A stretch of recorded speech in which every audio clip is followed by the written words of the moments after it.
This is video 1 out of 3 videos for Chapter 1, Section 4, Adding Real Numbers.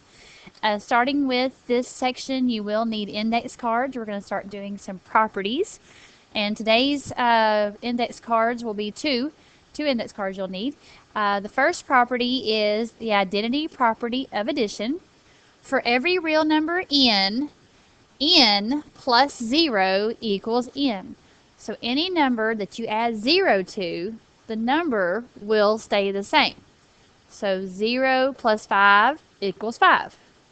Negative 5 plus 0 equals negative 5. So that is the identity property of addition. You're adding 0 to the number, and that number keeps its identity. The next one says the opposite of a number is its additive inverse. We've already talked about this in a previous lesson, but just to review, because the next property has something to do with that, remember the opposite of a number is its additive inverse. So looking at the next property, inverse property of addition says for every real number n, there is an additive inverse, negative n, such that n plus negative n equals 0. Now it's also called the property of opposites. Most of the time though, you're going to see the inverse property of addition. But on the test, I may ask you, what's the other name that the inverse property of addition is called? So when you add two numbers that are opposites, like 17 plus negative 17, 17 is positive, negative 17, that's negative. When you add them together, you're going to get 0. So every time you add two opposites, negative 17 plus positive 17, you're going to get 0.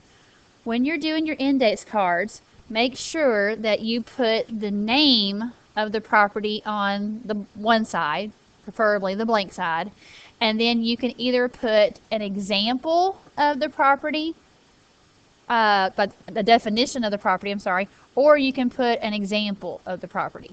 Okay, so one side is going to be the name, the other side can be the definition or can be an example. So for inverse property of addition, that's the name. The definition would be n plus negative n equals 0, or you can use one of these examples or make up an example of your own. So this is the end of video 1. Again, you will need index cards whenever you come to class tomorrow. Next video will be video number 2.